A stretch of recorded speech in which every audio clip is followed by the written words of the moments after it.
Que Dieu soit béni. Je sens déjà le 6 décembre. Ce sera notre jour de fête. À Santimungu, nous aurons un culte spécial de 8h à 12h. Et nous viendrons célébrer Dieu pour tout ce qu'il a fait pour nous tout au long de cette année. Et nous nous préparons déjà à ça. Bonjour à tous. Bienvenue dans la maison de Dieu. Connaître et vivre selon les lois de Dieu. Et pendant plusieurs dimanches, nous avons parlé de la 6e loi du royaume des cieux. Honorer et respecter les institutions du royaume. Et nous avons longuement parlé, nous allons clôturer aujourd'hui cette première institution divine appelée le mariage. Et nous avons longuement parlé des adversaires qu'il a, l'adultère et le divorce. Et ce matin, nous allons boucler cet enseignement qui nous a pris quelques dimanches. Nous relisons d'abord le passage de base, Matthieu chapitre 5, 27 à 32, et Hébreux 13, le verset 4. Et nous allons ajouter 3 autres que je vous demande d'écrire. Deutéronome 24, versets 1 à 4. Deutéronome 24, 1 à 4. Matthieu 19, le verset 3 à 11. Matthieu 19, 3 à 11. Et Marc, c'est le même passage qui dit la même chose. Marc chapitre 10, nous lirons le verset 3, le verset 8 et 11 à 12.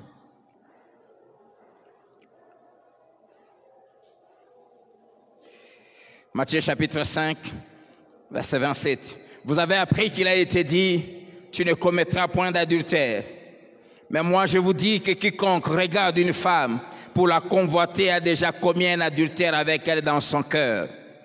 Si ton œil droit est pour toi une occasion de chute, arrache-le et jette-le loin de toi, car il est avantageux pour toi qu'un seul de tes membres périsse et que ton corps entier ne soit pas jeté dans la géhenne.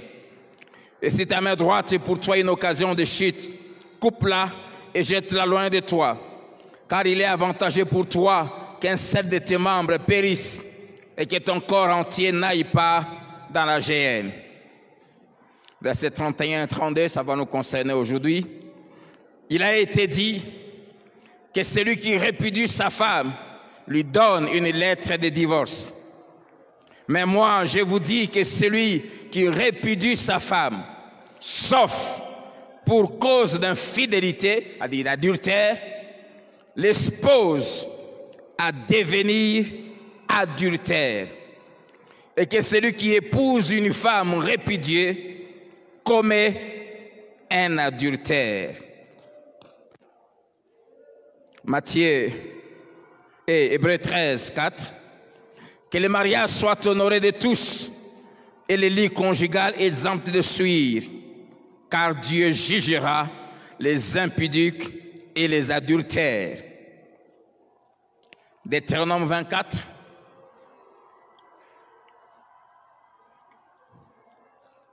Versets 1 à 4. Lorsqu'un homme aura pris et épousé une femme qui viendrait à ne pas trouver grâce à ses yeux, parce qu'il a découvert en elle quelque chose de honteux, il écrira pour elle une lettre de divorce et, après la lui avoir remise en main, il la renverra de sa maison. Elle sortira de chez lui, s'en ira et pourra devenir la femme d'un autre homme. Si ce dernier homme la prend en aversion, écrit pour elle une lettre de divorce et après la lui avoir remise en main, la renvoie de sa main, ou bien si ces derniers hommes qu'il a pris pour femmes viennent à mourir, alors le premier mari qu'il avait renvoyé ne pourra pas la reprendre pour femme après qu'elle a été souillée. Soulignez bien ça. Après qu'elle a été souillée, car c'est une abomination devant l'Éternel. Et tu ne chargeras point de pécher le pays que l'Éternel, ton Dieu, te donne pour héritage. Amen. Matthieu chapitre 19.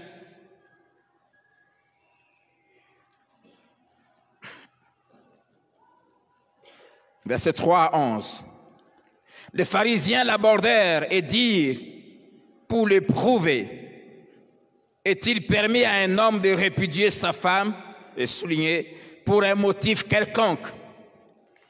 Il a dit, Jésus, il répondit, n'avez-vous pas lu que le Créateur, au commencement, fit l'homme et la femme, et qu'il dit, c'est pourquoi l'homme quittera son père et sa mère, et s'attachera à sa femme, et les deux deviendront une seule chair. Ainsi, ils ne sont plus deux, mais ils sont une seule chair. Que l'homme donc ne sépare pas ce que Dieu a joint. Pourquoi donc, lui dit-il, Moïse a-t-il prescrit de donner à la femme une lettre de divorce et de la répudier? Ils évoquent le passage de Deutéronome que nous venons de lire. Il a répondu, c'est à cause de la dureté de votre cœur que Moïse vous a permis de répudier vos femmes. Au commencement, il n'en était pas ainsi.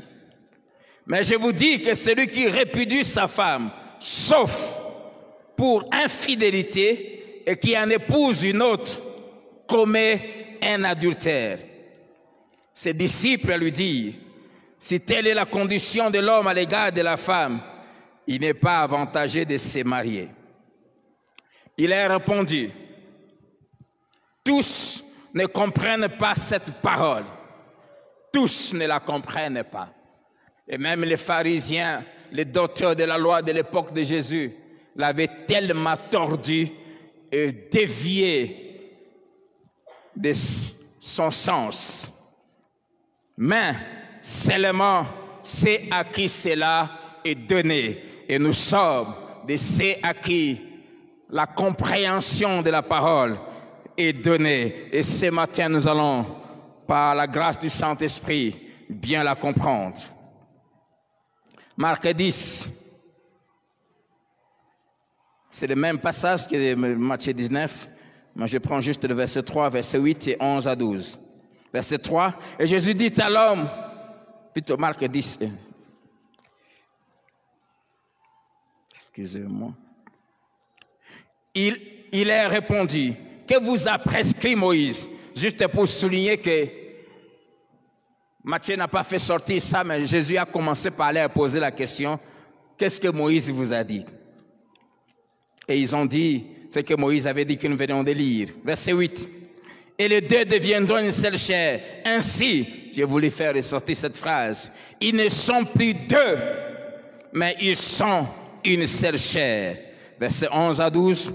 Il leur dit, celui qui répudie sa femme et qui en épouse une autre, commet un adultère à son égard.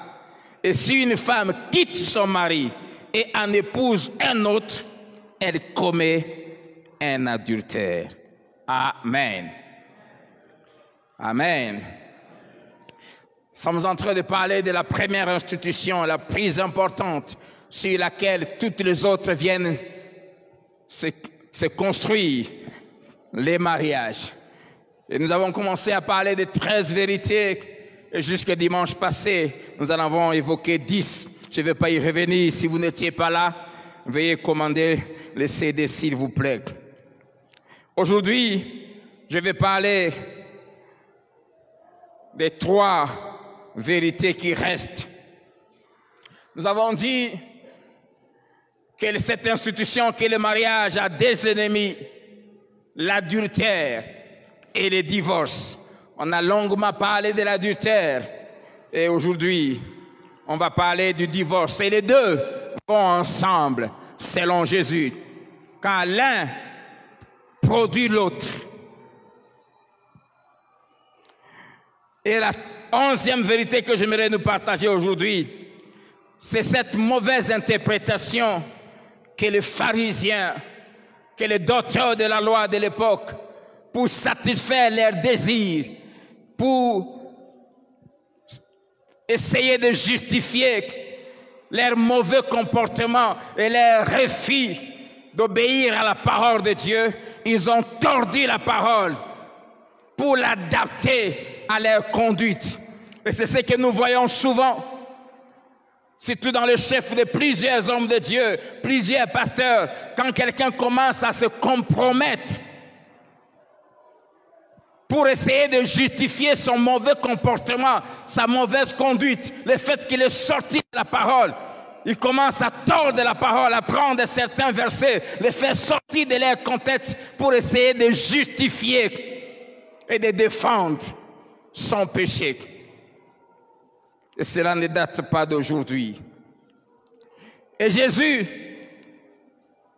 en parlant à ses disciples, ceux qui avaient choisi de le suivre, il commence sur cette montagne à leur donner la constitution du royaume, à leur dire comment le fils et le fille du royaume doivent se comporter.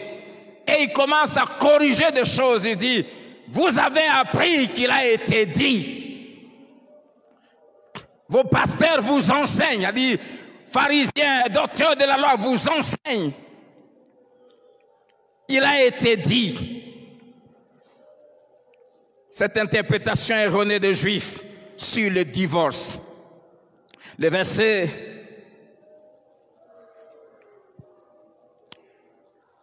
31, il a été dit de Matthieu 5 que celui qui répudie sa femme lui donne une lettre de divorce. Mais moi je vous dis, Jésus corrige les choses. Il donne la vraie interprétation, la vraie pensée de Dieu qui ne change jamais. Bien-aimé, la parole de Dieu ne dépend pas des générations. La parole de Dieu transcende les générations. La parole de Dieu n'évolue pas. Elle est parfaite. Oh, maintenant, nous sommes dans le modernisme. On ne modernise pas la parole. On se conforme à la parole. On n'adapte pas la parole. On se range derrière la parole. Alléluia. Mais moi, je vous dis que celui qui répudie sa femme, sauf pour cause d'infidélité, l'expose à devenir adultère. Pour les Juifs, entraînés par les docteurs de la loi, et ça faisait 4 siècles qu'ils enseignaient ça, qu'ils ont dévié la parole. Pour eux, on peut divorcer pour n'importe quelle raison. Il suffit seulement de donner à la femme une lettre de divorce. Ils disent à Jésus pour un motif quelconque. D'ailleurs, je dors, je me réveille, elle me prépare à aller par. J'écris juste une lettre. Et pourquoi? Ils pensaient ainsi parce qu'ils interprétaient mal Deutéronome 24. Le verset 1 à 4 que nous venions de lire. Retenons ces 8 vérités en rapport avec ces passages de Deutéronome 24, 1 à 4. La première, la pensée principale de ces passages n'est pas de dire si le divorce est autorisé ou non. Il ne prévoit pas le divorce et ne le préconise même pas. Mais plutôt, Deutéronome 24 annonce une loi précise et stricte pour traiter et régler les problèmes de l'adultère parmi le peuple de Dieu. C'est-à-dire, ce passage nous montre comment un mauvais divorce, c'est-à-dire un divorce qui n'est pas fait selon les règles divines, conduit, 1, à l'adultère, 2, cet adultère suit, salit la personne qui l'a commis. Et 3, cet adultère suit la nation tout entière. Et quand la nation est souillée par les adultères, elle finit par vomir ceux qui l'habitent. Les causes des guerres, des divisions, de criminalité, de problèmes et de toutes sortes de malheurs qui arrivent à la nation, c'est quand le peuple, par leur mauvaise conduite, arrive à souiller la nation. Et quand la nation est souillée, elle vomit ses habitants, c'est-à-dire elle produit la destruction de ceux qui l'habitent. Et c'est ce qui finira par arriver. Le monde ne fait que multiplier l'iniquité et Dieu, la terre finira par vomir tous ses habitants à la fin des temps. Amen. Lévitique 18, le verset 28. La Bible dit, prenez garde que le pays ne vous vomisse. Si vous le suyez, comme il aura vomi les nations qui étaient avant vous. Dieu a détruit les Cananéens qui étaient avant parce qu'ils avaient suyé leur nation. Deuxième vérité que Deutéronome 24, 1 à 4 nous dit, par Moïse, Dieu a permis les divorces dans certaines circonstances. Et Jésus nous dit le pourquoi. Dans Matthieu 19, verset 7 à 8 que nous venons de lire, ils ont dit à Jésus, mais alors pourquoi Moïse nous a-t-il permis de donner à nos épouses une lettre de divorce? Et Jésus donne la raison, il dit, c'est à cause de la dureté de votre cœur que Moïse vous a autorisé de donner une lettre de divorce. C'est parce que vos cœurs ne sont pas disposés et ne veulent pas faire ce que Dieu a dit. Et il leur rappelle ce que Dieu a dit au commencement. Dans la pensée du Créateur, quand il a institué le mariage, il n'avait pas prévu le divorce. Mais vous refusez de vivre jusqu'à la fin de votre vie avec une seule femme. Et vous commettez adultère sur l'adultère à cause de ça. Moïse vous a autorisé. Mais dans la pensée de Dieu, ça n'a pas changé.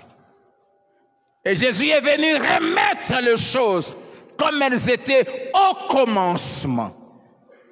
Amen. La dureté de cœur, c'est le cas où, au cas où l'adultère se prolonge et que celui qui les pratique refuse de se repentir. Il persévère et cela rend impossible toute réconciliation et toute vie normale dans le couple. Et même là, Dieu n'a fait qu'indirectement et avec beaucoup de réticence permettre le divorce. Et si dans l'ancienne alliance, Moïse avait permis ça et Dieu a laissé faire, c'est parce qu'ils n'avaient pas encore reçu le Saint-Esprit. Ils n'avaient pas le Saint-Esprit comme nous aujourd'hui, qui nous rend capables de vivre la parole de Dieu. C'est pour cela que Dieu avait dit, je leur donnerai un cœur nouveau. Je viendrai habiter dans leur cœur et je ferai en sorte qu'ils puissent observer mes lois. Nous qui avons reçu Dieu dans nos cœurs, Dieu vit en nous. Nous avons la capacité d'obéir à la volonté de Dieu.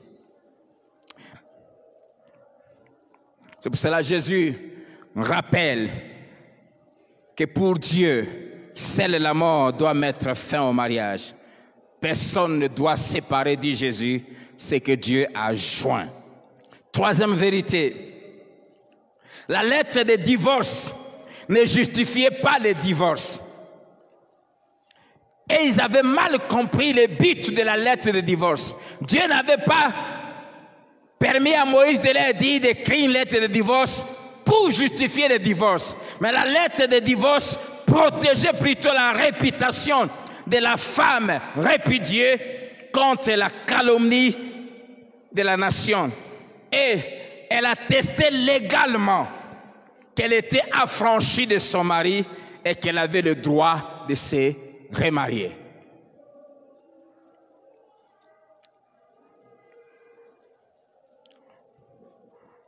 C'est ce qui explique, et la quatrième vérité, les termes dans Deutéronome 24,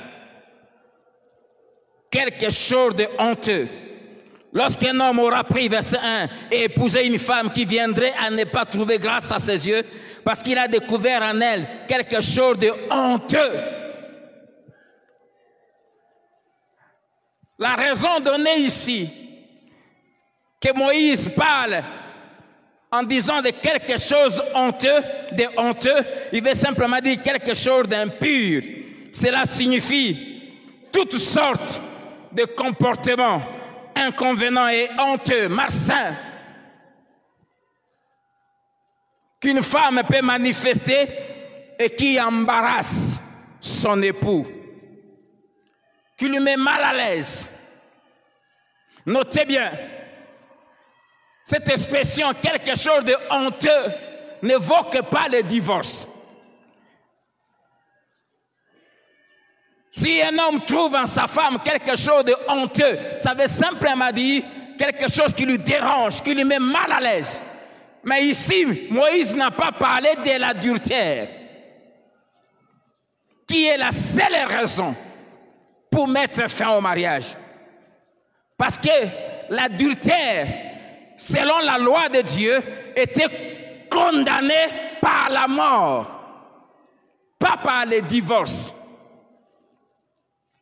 Lévitique, chapitre 20, verset 10, dit clairement, si un homme commet un adultère avec une femme mariée, s'il commet un adultère avec la femme de son prochain, l'homme et la femme adultères seront punis de mort. C'est clair.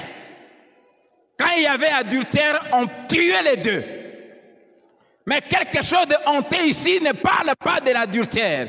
Mais eux, ils ont pris quelque chose de honteux comme l'adultère pour justifier le divorce. Ils ont dévié l'interprétation. Deutéronome 22, versets 22 à 24. Si l'on trouve un homme couché avec une femme mariée, ils mourront tous deux. L'homme qui a couché avec la femme et la femme aussi. Tu ôteras ainsi le mal du milieu d'Israël. Dieu était clair. Si une jeune fille vierge est fiancée et qu'un homme la rencontre dans la ville et couche avec elle, vous les amènerez tous deux à la porte de la ville. Vous les lapiderez et ils mourront. La jeune fille pour n'avoir pas crié dans la ville et l'homme pour avoir déshonoré la femme de son prochain. On parle d'une jeune fille fiancée.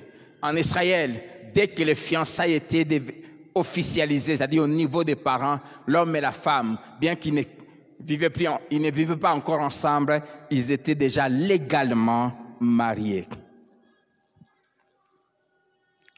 Mais remarquez que dans Jean chapitre 8, quand les pharisiens attrapent une femme surprise en flagrant délit d'adultère, ils ont seulement amené la femme. Ils ont laissé l'homme. Pour voir comment ils se protégeaient toujours eux-mêmes. Or, la loi disait, on devait les amener tous les deux et les lapider. Et qu'est-ce que ce passage veut dire?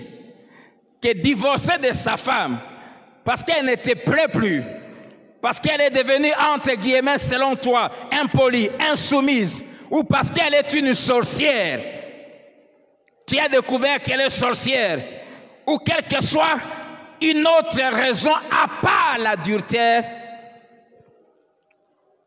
conduit à tuer le mariage.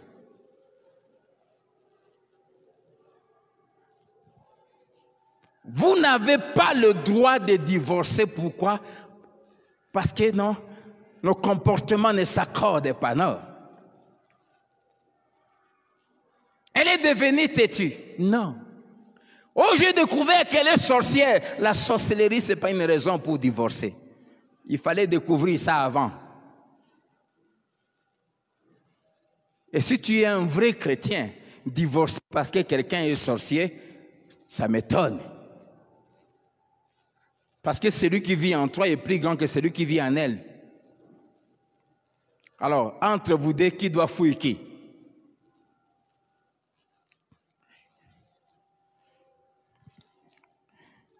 Divorcer pour une autre raison. Que ce passage par quelque chose de honteux conduit à la mort. Pourquoi? Parce que le divorce pousse la personne à devenir adultère. En allant épouser quelqu'un d'autre, elle devient adultère. Et l'adultère suit le pays.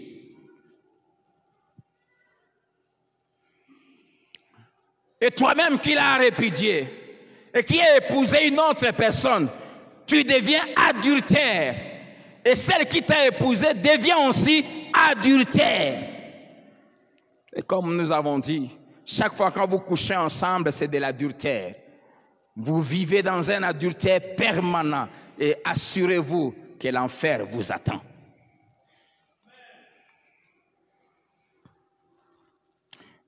D'où Deutéronome 24, 1 à 4, mal interprété par les rabbins juifs, n'autorise pas les divorces, mais s'oppose plutôt au divorce et met en garde le peuple de Dieu contre les divorces, parce que les divorces exposent à l'adultère. Et Jésus a dit, celui qui répudie sa femme l'expose à devenir adultère. Et comment elle va devenir adultère? En se remariant. Et en se remariant, elle se suit. Deutéronome 24 dit, si la femme répudiée va épouser quelqu'un d'autre, répudiée pour quelque chose de honteux, une raison inventée par son mari, va épouser quelqu'un d'autre. Déjà Deutéronome 24 en parle. Cette femme devient souillée. Dieu dit, s'il arrivait que le deuxième mari meurt, ou bien la répudie aussi, elle ne peut plus rentrer chez le premier.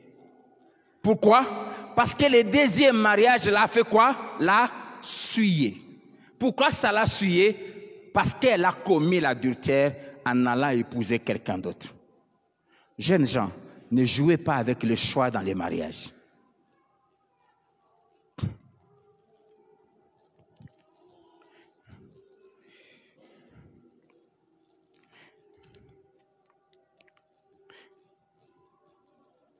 Les Juifs sont venus dire à Jésus, Moïse nous a autorisé de répudier nos épouses pour un motif quelconque, un motif qu'on peut même inventer.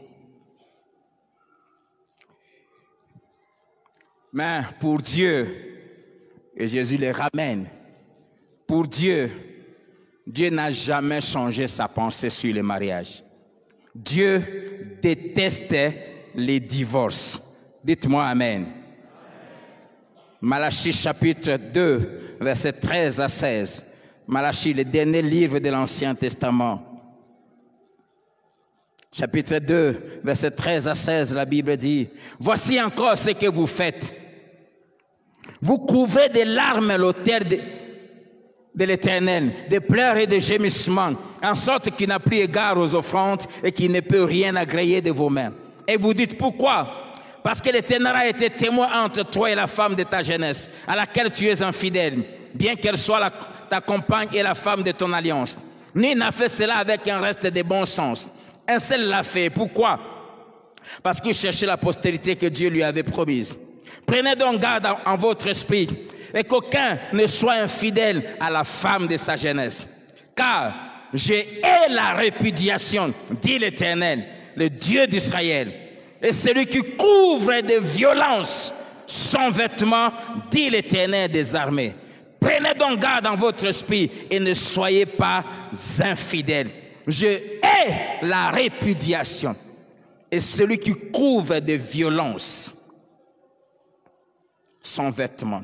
Genèse 2, verset 24. Dieu dit, l'homme quittera son père et sa mère et s'attachera à sa femme. C'était un attachement ferme et permanent, comme scellé par une colle. Et il dit, et les deux deviendront une seule chair. C'est une unité qui s'est faite sur le plan spirituel, sur le plan physique, sur le plan moral. Dieu unit l'homme et la femme dans un lien physique, spirituel, moral, qui atteint leur âme. Le divorce, en dehors de l'adultère, ne met pas fin au mariage. Retenez ça. Divorcer, sauf s'il y a adultère, en dehors de l'adultère, ne met pas fin au mariage aux yeux de Dieu. Ce n'est pas parce que vous êtes allé chez le juge et il a rédigé une lettre de divorce que vous êtes divorcé. S'il y a eu adultère, oui. S'il n'y a pas eu adultère, si c'est une autre raison, aux yeux de Dieu, vous restez mariés. Tant que vous deux vous vivez, aux yeux de Dieu, vous êtes encore mariés. Tant que l'autre est vivant, tu es marié. C'est pourquoi, si tu te maries avec quelqu'un d'autre, tu deviens adultère. Et celui ou celle qui t'épouse devient aussi adultère. Dieu unit des personnes de sexe opposé. Il les unit dans leurs pensées. Il unit des pensées, des volontés, des émotions, des esprits. C'est pour cela que le mariage est un lien indissoluble, à moins qu'il y ait adultère. C'est pour cela que les deux ne peuvent plus jamais s'unir avec quelqu'un d'autre. Remarquez que sur les 10 commandements, il y en a 2 qui protègent la sainteté du mariage. Et la Bible dit, si quelque chose revient 2 fois, cela veut dire que la chose est arrêtée chez Dieu. Dieu tient à la sainteté du mariage, à la pureté du mariage. Et dans les 10 commandements, il y en a 2 qui protègent cette pureté-là. Tu ne commettras point d'adultère et tu ne convoiteras pas la femme ou le mari de ton prochain. Dieu n'interdit pas seulement l'adultère physique, nous l'avons dit. Il interdit aussi l'adultère mental. Tu ne convoiteras pas. Dans Lévitique 18, le verset 18, Dieu interdit aussi la polygamie. Tu ne prendras point la sœur de ta femme. La sœur, là, bien qu'il s'agisse de la sœur biologique, mais ça prolonge une autre femme, bien sûr. Pour exciter la rivalité, la polygamie procrée la rivalité. En découvrant sa nudité à côté de ta femme pendant sa vie, tu n'as pas le droit de prendre une autre femme tant que la première vie. Toute violation du mariage monogamique, durable, c'est-à-dire qui va jusqu'à ce que la mort vous sépare et qui est empreint de fidélité, était interdit par la loi de Moïse. Divorcer ou commettre l'adultère, c'est tuer le mariage aux yeux de Dieu. Et c'est tuer l'autre. Malachie 2, verset 13 que nous avons lu. Je hais la répudiation et celui qui couvre de violence son vêtement. C'est là, en disant celui qui couvre de violence son vêtement, Dieu veut dire, c'est l'image qui, quand quelqu'un est en train d'assassiner une autre personne, peut-être avec un couteau, le sang gicle, et ce sang, en giclant, atteint le vêtement de celui qui est en train de tuer. Et ça sera la preuve. C'est pour cela que j'aime beaucoup regarder cette émission, Les Enquêtes Impossibles. C'est pour cela qu'au travers du sang, on arrive à attraper plusieurs criminels, malgré les dispositions qu'ils prennent pour couvrir leurs crimes. Celui qui couvre des vêtements, de violence son vêtement. Quand tu divorces, quand tu commets l'adultère, tu tues l'autre.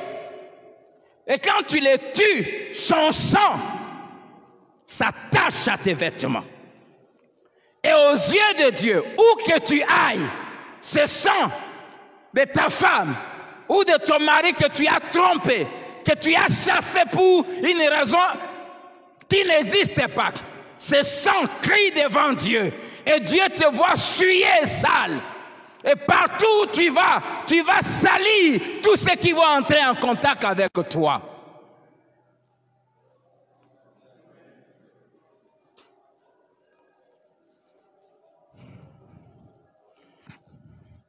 C'est un crime. Cinquième vérité. Une femme répudiée et qui s'est remariée ne pouvait plus revenir à son premier mari si elle divorçait du deuxième ou même si le deuxième venait à mourir. Pourquoi? Parce que, comme je l'ai dit, son mariage lui avait déjà rendu souillé. Le divorce s'expose à la souillure parce que le divorce expose l'autre au remariage qui va le faire devenir adultère. Et Deutéronome 24, le verset 4 appelle ça une abomination. Sixième vérité, le but principal de Dieu dans Deutéronome 24, verset 1 à 4, que les pharisiens évoquent devant Jésus pour justifier les répudiations qu'ils commettaient, n'était pas de fournir une excuse au divorce. Le but de Dieu, ce n'était pas de fournir aux hommes une excuse au divorce, mais plutôt de montrer à quel point le divorce était mauvais, nocif. Il ne voulait pas promouvoir le divorce, mais le prévenir pour qu'il n'arrive pas parmi son peuple. Dans Deutéronome 24, Dieu voulait plutôt prévenir le divorce en disant à son peuple que le divorce pousse, expose à l'adultère. Septième vérité. Le verset 1 jusqu'au verset 3 de Deutéronome 24, en interdisant que la femme divorcée revienne vers son premier mari après avoir été la femme de quelqu'un d'autre, Dieu voulait faire comprendre à son peuple que le divorce conduit à l'adultère parce que le deuxième mariage constitue un adultère. En d'autres termes, Moïse voulait leur dire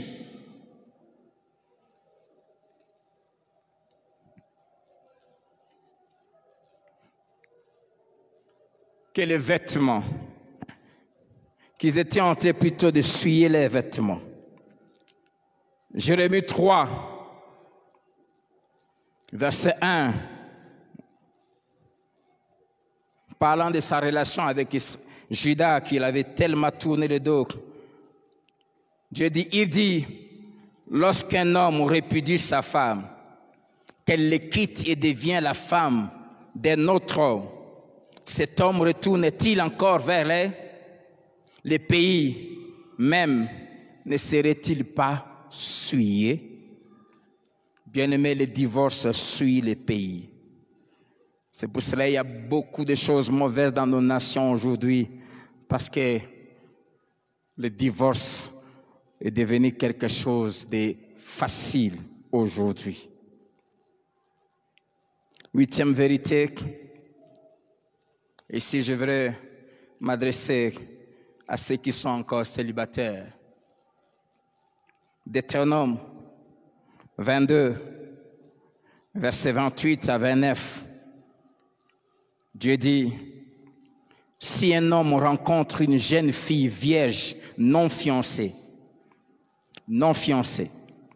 lui fait violence et couche avec elle, et qu'on vienne à le surprendre, l'homme qui aura couché avec elle donnera au père de la jeune fille 50 cycles d'argent, c'est-à-dire la dot. Il va l'épouser. Et parce qu'il l'a déshonorée, il ne pourra pas la renvoyer tant qu'il vivra. Célibataires, écoutez-moi bien.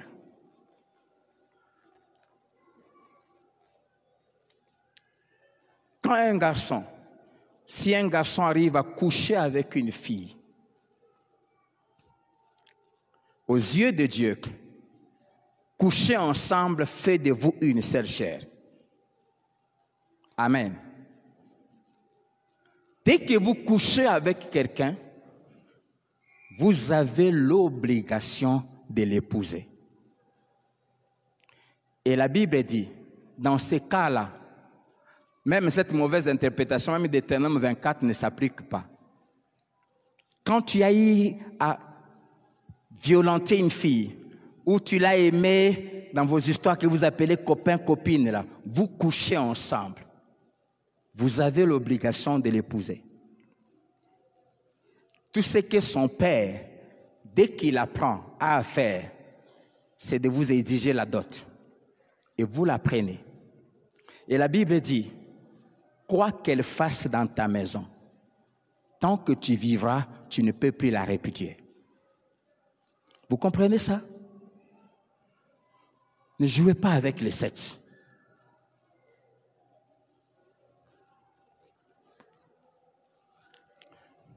Pourquoi?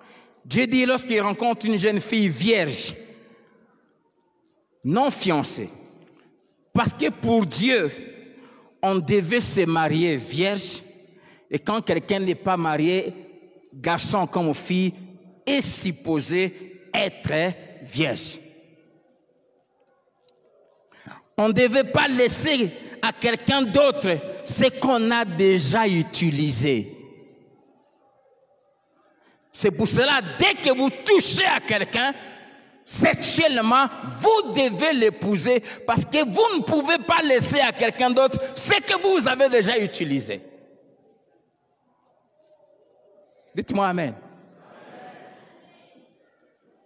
Jeune fille, ne laissez pas quelqu'un vous utiliser pour après vous jeter.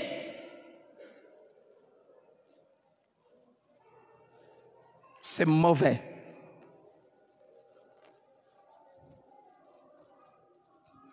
Ne laissez pas aux garçons toucher à vos corps.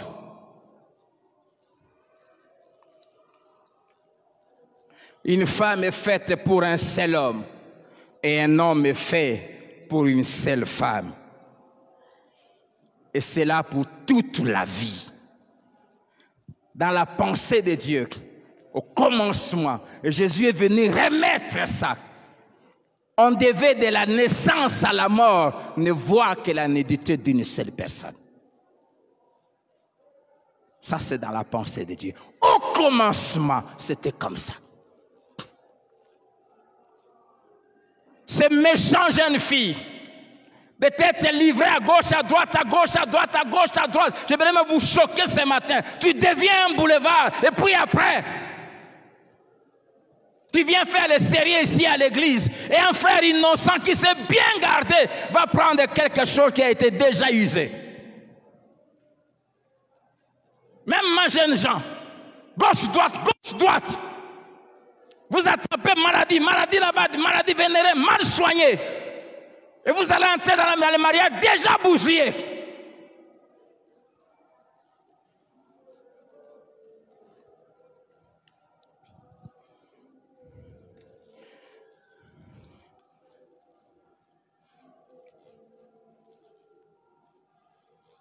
C'est pour cela même, Dieu avait interdit aux sacrificateurs d'épouser toute femme qui avait déjà connu d'homme, sauf la veuve de notre sacrificateur. Lévitique 21, verset 7 et le verset 14. Ils ne prendront point une femme prostituée ou déshonorée. Ils ne prendront point une femme répudiée par son mari, car ils sont saints pour leur Dieu. Il ne prendra ni une femme veuve, ni une femme répudiée, ni une femme déshonorée ou prostituée, mais il prendra pour femme une vierge parmi son peuple. Mais gloire au Seigneur. Disons gloire à Dieu. Gloire au Seigneur. Dans la nouvelle alliance, en Christ, dès que nous acceptons Jésus, peu importe que tu aies couché avec autant d'hommes, dès que tu acceptes Jésus, ton casier judiciaire, spirituel et physique est remis à 0. Ah, c'est pour cela que j'aime l'œuvre de la croix. Les casiers judiciaires et spirituels et physiques, dès que tu acceptes Jésus, il est remis à 0. C'est pour cela que quand on accepte Jésus, nous devenons aux yeux de Dieu une vierge. Amen. Amen. C'est pour cela, 2 Corinthiens 5, le verset 17, j'aime la version parole vivante qui dit, si quelqu'un entre en communion vivante avec le Christ, il devient un homme nouveau. Il est recréé. L'ancien état est dépassé. Ce qu'il était autrefois a disparu. La nouvelle création a déjà commencé. Voici, tout est devenu nouveau. C'est pour cela, frère, si tu rencontres une sœur née de nouveau, consacrée à Dieu, craignant Dieu, même si elle a eu à connaître les hommes avant, épouse-la vite. Ma sœur, tu es vierge, mais tu rencontres un frère ici à l'église qui est rempli du Saint-Esprit parce qu'il a accepté Jésus. Il craint Dieu, mais qui était un peu trop débrouillard avant. Sachez qu'il a un casier judiciaire nouveau. Épouse-le. C'est une nouvelle créature. Amen. C'est pour cela. Commettre l'impudicité après la conversion, c'est se faire dévierger.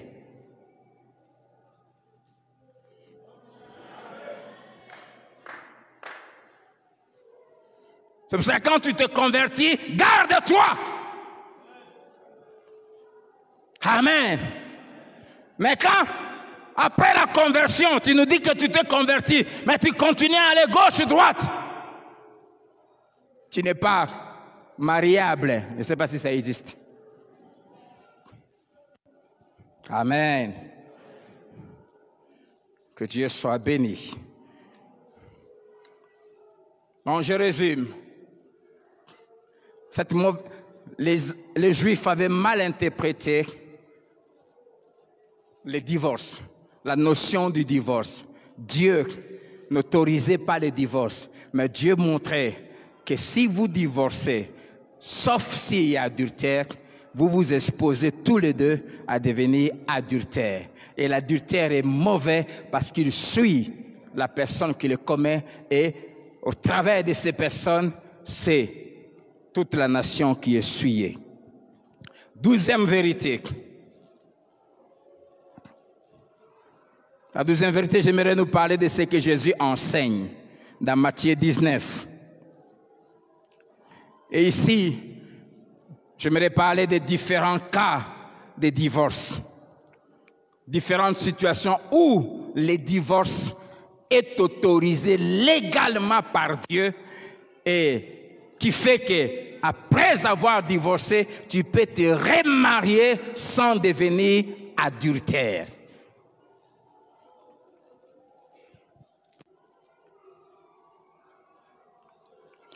Premièrement, dans Matthieu 19, où Jésus dit, il dit qu'il confirme l'enseignement que Moïse a donné dans Deutéronome 24, 1 à 4. Quel est cet enseignement? Que le divorce mène à l'adultère. Jésus dit, celui qui répudie sa femme l'expose à devenir adultère, sauf pour adultère. La seule raison, selon Jésus, qui peut autoriser un homme ou une femme de divorcer, c'est l'adultère. Et la pensée ici, c'est un adultère chronique, où quelqu'un se plaît dans cette vie et ne veut pas changer.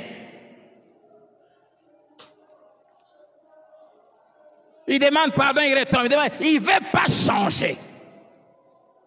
Seul l'adultère peut autoriser celui ou celle qui a été trahi de mettre fin légalement au mariage devant Dieu. Pourquoi? Parce que selon Lévitique chapitre 20, verset 10 que nous avons lu, l'adultère met fin au mariage par la sanction réservée par Dieu, appelée la mort. Dans l'ancienne alliance, quand quelqu'un commettait l'adultère, il devait être tué. Or, aux yeux de Dieu, même dans la nouvelle alliance, seule la mort doit mettre fin au mariage. Tant que les dieux vivent, le mariage existe. Or, Jésus est venu accomplir toute la loi et non l'abolir. Qu'est-ce que cela veut dire? Si Jésus est venu accomplir toute la loi, et la loi disait que celui qui commet l'adultère doit mourir, Jésus veut dire moi je vous dis que celui qui répudie sa femme, ou celle qui répudie son mari, peut le faire s'il y a adultère. Pourquoi? Parce que l'adultère tue le mariage. Or, Jésus veut dire, je ne veux plus qu'on puisse tuer physiquement celui qui a commis l'adultère. Or, le mariage prend fin par la mort. Ce qui veut dire la mort est la seule cause du divorce, c'est-à-dire de la fin du mariage. Moi, je vous dis, quand il y a adultère, le mariage prend fin. Si celui ou celle qui a été trompé veut y mettre fin. Pourquoi? Parce que celui qui a commis l'adultère a déjà lui-même tué le mariage en détruisant l'alliance d'une seule personne, d'une seule chair. Amen. Et parce qu'il a déjà tué le mariage lui-même, j'avalise. Mais seulement, au lieu de le tuer, j'autorise le divorce qui, du reste, est censé arriver parce que l'autre est supposé avoir été tué. Je me fais comprendre? Vous m'avez compris? Amen. Ce qui veut dire que pour Jésus, en disant que le divorce ne peut avoir lieu que s'il y a adultère, il confirme ce que la loi disait. L'adultère fait que celui qui avait commis l'adultère soit tué. Ce qui veut dire que celle qui a été trompée ou celui qui a été trompé est resté seul, n'est-ce pas? Et en restant seul, il a le droit de se remarier. Alors moi, je vous dis, quand quelqu'un commet l'adultère, normalement on doit le tuer. Mais on qu'on le tue parce que le mariage est déjà tué par lui-même, par son acte, sépare-toi simplement. Amen. Et entre ses parents, lui, il est considéré aux yeux de Dieu comme mort, selon la loi. Ce qui te donne le droit de te remarier légalement. Amen. Vous comprenez que l'adultère est quelque chose de grave. Donc, pour Jésus, on va plus tuer physiquement, mais mieux vaut divorcer, si tu le veux. Et Dieu a annoncé déjà ça dans Jérémie chapitre 3 par rapport à Israël. Jérémie 3, verset 8, par rapport à Juda. Dieu dit, quoique j'eusse répudié l'infidèle Israël à cause de tous ses adultères, et que je lui eusse donné une lettre de divorce. Et ici, parce que Dieu a dit que l'adultère mène à la mort, celui qui commet l'adultère doit être tué. Dieu était le mari d'Israël, qui était son épouse. Mais Israël s'est prostitué en commettant plusieurs adultères spirituels, en allant adorer d'autres dieux. Dieu n'a pas voulu tuer Israël. Qu'est-ce que Dieu a fait? Il lui a écrit une lettre de divorce. Parce qu'Israël a tué la relation avec Dieu. Amen. Et Joseph l'a fait, même avant que Jésus le fasse. Joseph était légalement marié à Marie parce que le fiançailles était déjà officiel.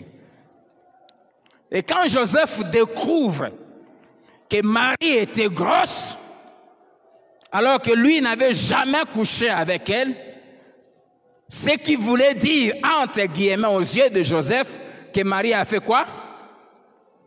Marie l'a trompé. Et qu'est-ce que Joseph a fait? Il a décidé de se séparer. Or, normalement, ce que Joseph devait faire, c'était d'amener Marie pour qu'elle soit lapidée.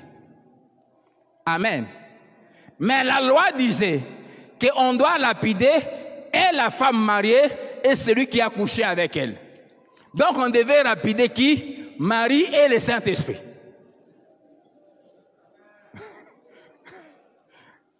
Amen.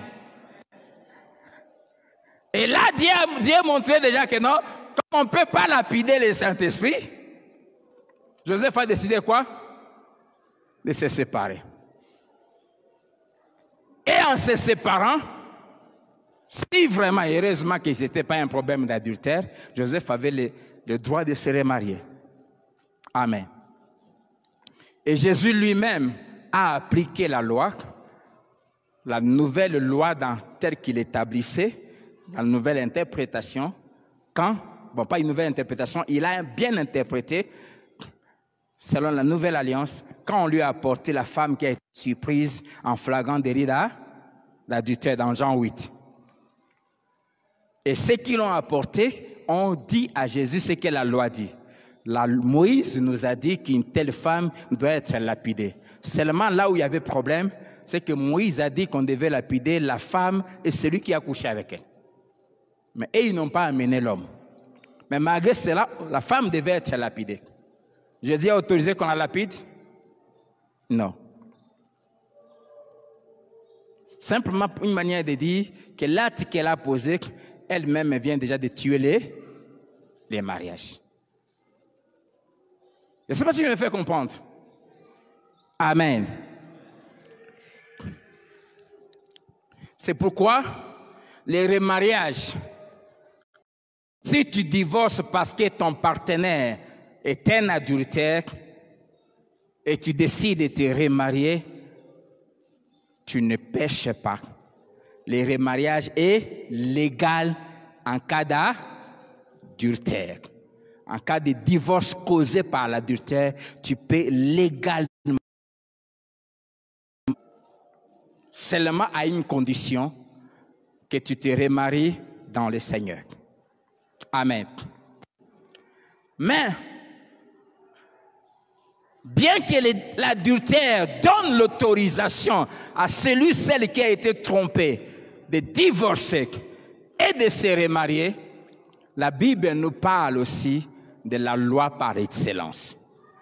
La loi de l'amour.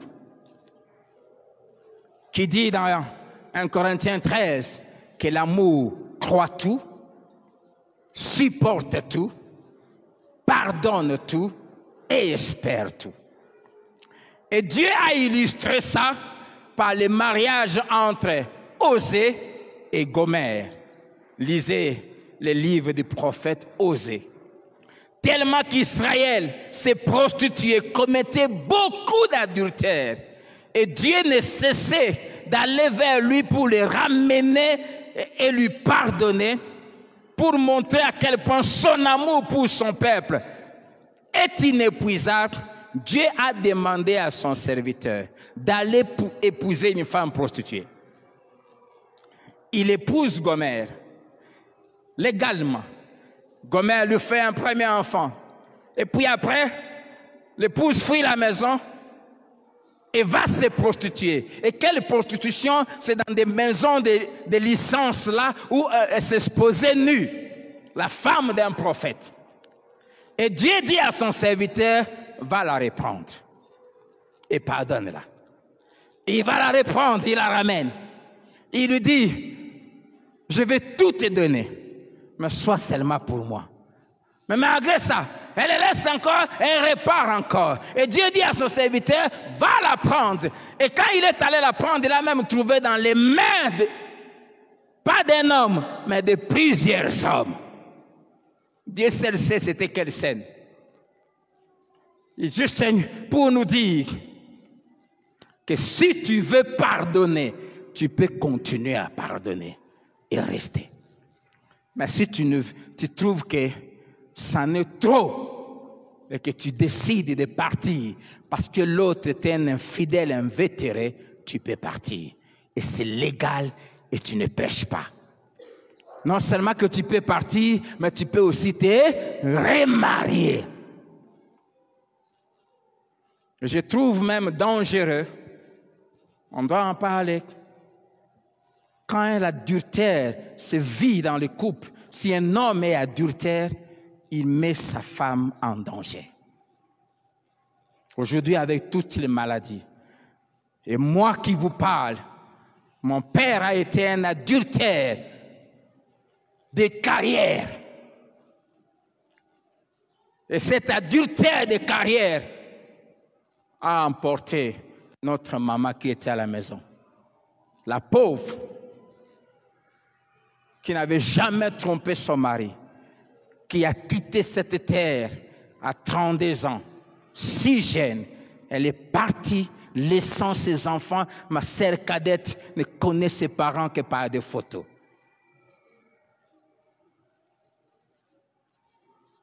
J'ai appris en tant que pasteur à encourager des femmes dont si le mari ne veut pas changer pour te protéger. Au lieu que l'obi beaucoup Fabino Tumbale, retire-toi.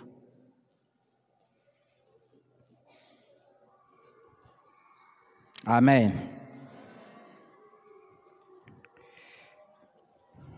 Deuxième cas où la Bible autorise les divorces. 1 Corinthiens chapitre 7. Je vais aller un peu vite. Versets 12 à 16. Dans un premier cas, et c'est le cas le plus valable, c'est la mort. C'est-à-dire, en cas d'adultère. 1 Corinthiens 7, versets 12 à 13. Aux autres, ce n'est pas le Seigneur, c'est moi qui dis.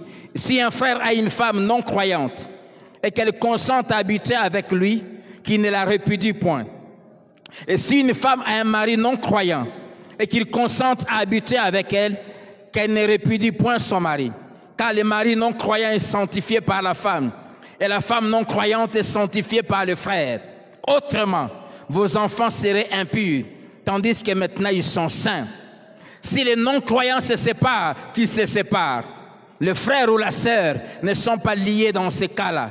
Dieu nous a appelés à vivre en paix. Car qu'est-ce que tu femme, si tu sauveras ton mari, ou qu'est-ce que tu maries, si tu sauveras ta femme. Ces cas ici s'appliquent dans la situation où les deux, au moment où ils se marient, sont païens. Suivez-moi bien. Quand l'homme et la femme, au moment où ils se marient, ils sont des païens. Ils se sont mariés païens. Après un temps, l'un se convertit. Soit l'homme ou la femme croit en Jésus et se donne au Seigneur. En ce moment-là,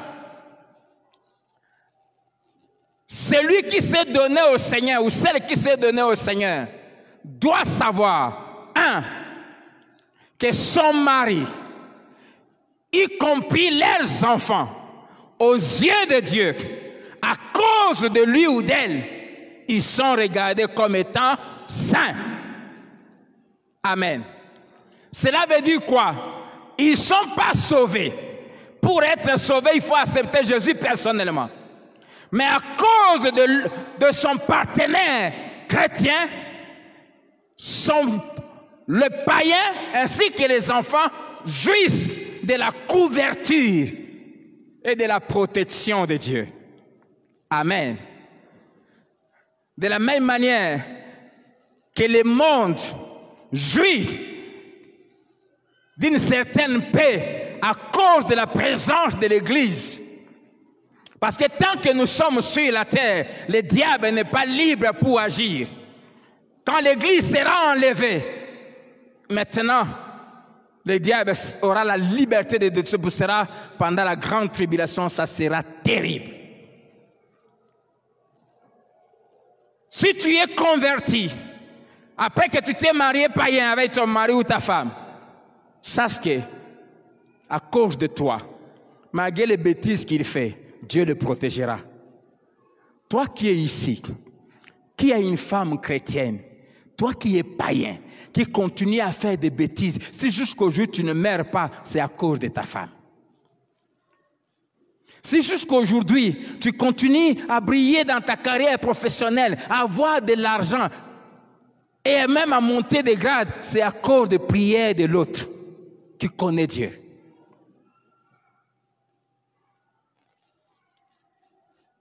Mais, s'il arrivait que, parce que tu t'es converti, et que l'autre qui est resté païen, et qui refuse de se convertir, trouve que ta présence en tant que chrétien ou chrétienne lui dérange, le touffe, le met mal à l'aise, et il te dit, comme tu as choisi la voie de Dieu, toi et moi, c'est fini, et lui décide de partir. Si c'est lui qui décide de partir, la Bible dit, laisse-lui partir. Ne te mets pas à pleurer devant lui, ne me laisse pas. Tika ya kende. Amen. Et la Bible dit, dans ces cas-là, le divorce provoqué par les païens est accepté par Dieu. Et celui ou celle converti qui est resté abandonné par les païens qui a décidé de partir peut se remarier aussi librement, venir ici et on bénira son mariage. Amen. Seulement, ce n'est pas aux convertis de prendre l'initiative de divorcer. Vous comprenez? Même ici, depuis que tu t'es converti, tu t'es donné au Seigneur. Lui, il refuse de se convertir. Mais il ne veut pas aussi se séparer de toi. La Bible dit dans ces cas-là, reste avec lui. Reste avec elle. Parce que la Bible dit, que sais-tu si il va finir par se convertir? Toi, tu ne peux pas prendre l'initiative. C'est pour cela qu'il ne faut pas aussi le tuer pour te libérer. Amen. C'est à lui de prendre l'initiative de partir. Mais si lui veut rester avec toi tout en restant païen, tu restes. Mais si tu dis que non, parce qu'il refuse de se convertir, il me frappe, il me maltraite, il est infidèle, tu décides maintenant, c'est toi qui se sépares de lui en ces moments-là. Si tu le fais, ne te remarie jamais tant que lui sera vivant.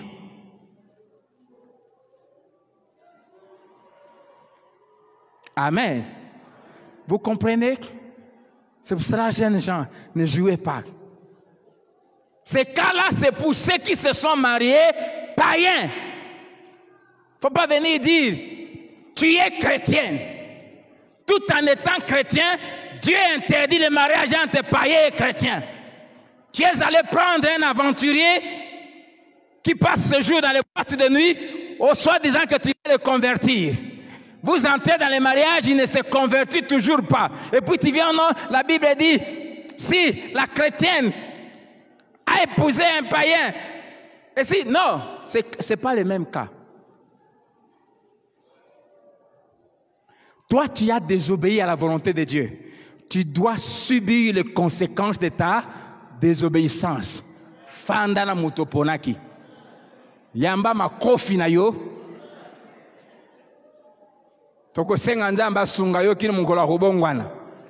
Ça va t'apprendre à ne pas jouer avec la parole de Dieu.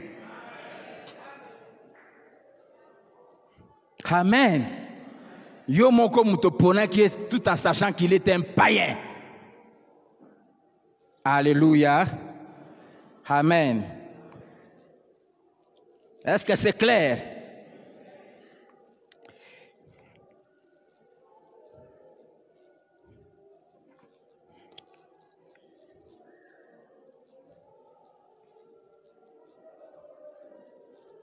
J'insiste. Si c'est toi qui prends l'initiative de te séparer pendant que les païens refusent de partir, tu ne dois pas te remarier. N'ose jamais toucher quelqu'un d'autre. Chaque fois que tu toucheras quelqu'un, ça sera de l'adultère. C'est la même situation où vous vous mariez et tu découvres que l'homme est violent. L'homme te frappe. Tu sens que ta vie est en danger. Il ne te trompe pas. Il ne sort pas avec d'autres femmes, mais il est violent. Soit il touche à l'occultisme et il veut t'obliger à entrer dans l'occultisme. Et toi, en tant qu'enfant de Dieu, tu refuses. Tu sens que ta vie est en danger. Et tu constates que si tu restes là, tu risques de perdre ta vie. Tu décides de te séparer. Si tu décides de te séparer parce que ta vie est en danger, tu n'as pas péché jusque-là. Seulement, ne te remarie pas. Parce que tu es frappé, tu es maltraité. Chercher à t'entraîner dans l'occultisme, ce n'est pas une raison pour divorcer. Une seule met fin au mariage, l'adultère.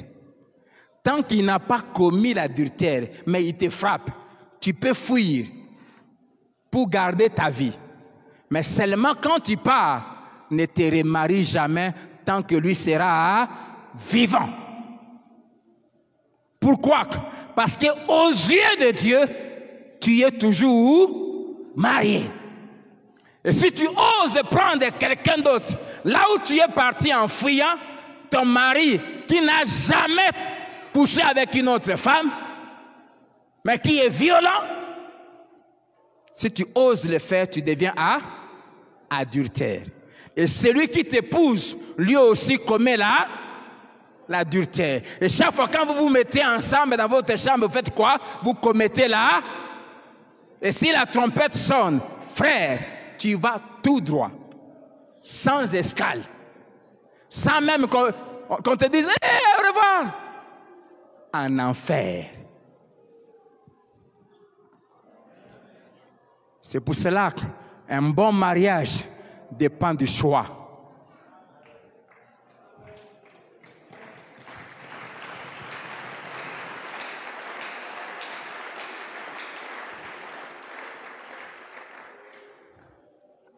Marc 10, 11 à 10. Celui qui répudie sa femme ou son mari et qui en épouse un autre, une autre, commet un adultère à son égard.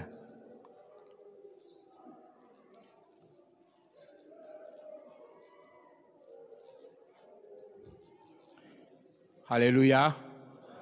Amen.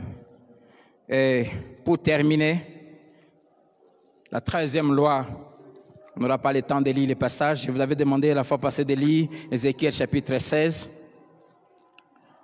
Souvent, je ne dis pas c'est toujours comme ça, non. Souvent, l'adultère est un lien spirituel.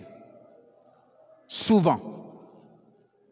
Le temps est passé, mais j'aimerais quand même qu'on puisse lire. Souvent, l'adultère est un lien spirituel. Vous allez remarquer que souvent, tu vas voir, le père a été adultère, l'arrière, le grand-père, l'arrière-arrière. Et si, quand on se convertit, j'avais prêché une fois, quand je parlais sur le mariage, si tu ne prends pas d'abord le temps de briser certains liens avant de t'engager, tu seras adultère. Ézéchiel 16, rapidement, versets 1 à 4.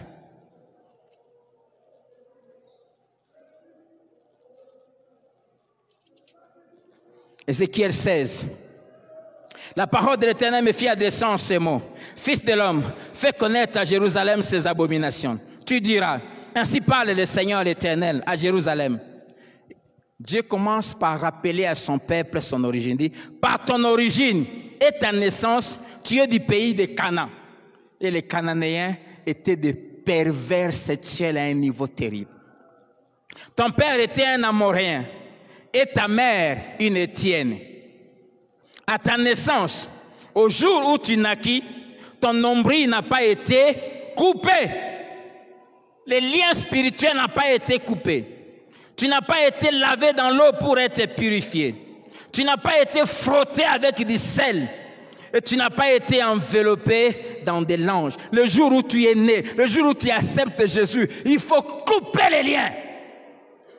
Amen. Il faut briser certaines chaînes. Le jour où tu es né, le nombril n'a pas été. Tu n'as pas été lavé.